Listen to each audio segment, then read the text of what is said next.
In this week's Health and Wellness, life coach Meghan Gilroy continues her interview with Dr. Paul Milone of Marblehead Chiropractic.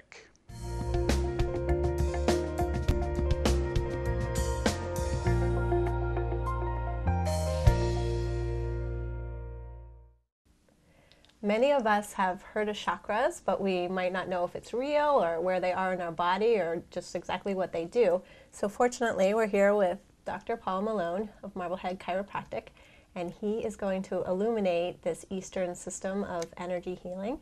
And he is both a doctor and a Kriya yogi, so I think you're qualified. Yeah, I've been studying it a long time, and it's really amazing because most people think of sickness in terms of physical body, but really many physical manifestations of dysfunction is due to a dysfunction in the energy system. And people are starting to hear about the energy system of the body, the chakra system. Right. So basically what it is there's three bodies. There's a causal body, which we're not going to talk about today. There's the energetic body, which is the chakra system, and we're going to talk about, and the physical body.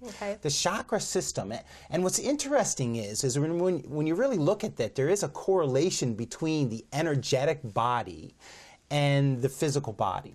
But basically, chakras are windows of light, condensations of energy, if you will. There's 7 of them in the body throughout the center of the body, where energy is condensed and traveling. They're like the energy centers of the body. And what's interesting is they correspond to nerve plexuses, bundle of nerves. So if you look anatomically at the physical body and you look at the anatomy of the energetic body, you can see a correlation.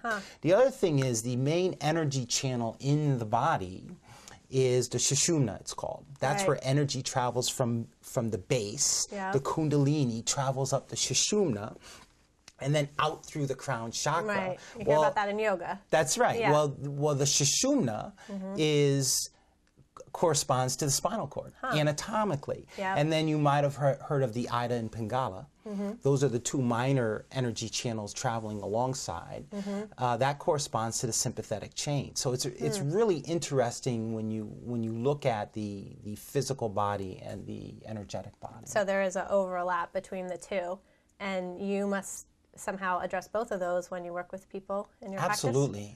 I mean, and that is really the key that is a difference in my practice. I'm not just dealing with the medical body, the physical part of the body. I'm dealing with the energetic body. And in my experience, again, many physical manifestations are due to a disturbance in the flow of energy, prana, or chi, depending on what your study is. And if you're able to restore balance to the energetic system, to allow the energy to flow through the body, then the body regains its balance and it can work the way it's supposed to and take care of itself. It's as simple as that. So what could you do to strengthen your chakras? How would you go about doing that? Well, there's certain, obviously yoga is a great way, and what's interesting with yoga, and when people think of yoga, they think of, in the West here, is the asanas, the movements. Right, like you go to a class and you do go to a different class poses. And you move and you do the poses. And the purpose of the poses actually were developed in order to keep your spine healthy, in order for you to be able to sit in a sustained position, to allow the energy through meditation to move from your lower chakras up through your higher chakras. That's the purpose. So obviously yoga is great, and I've said this in every interview, but meditation, I mean, that is the one thing that you can do that will improve the health and function of your energetic system and your physical system. Good stuff. Yeah.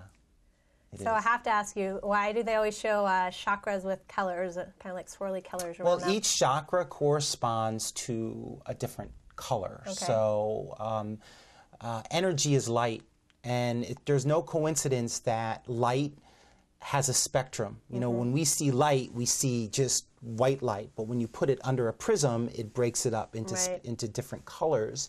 It's the same thing with the your chakra system, and the color depends on the frequency of vibration.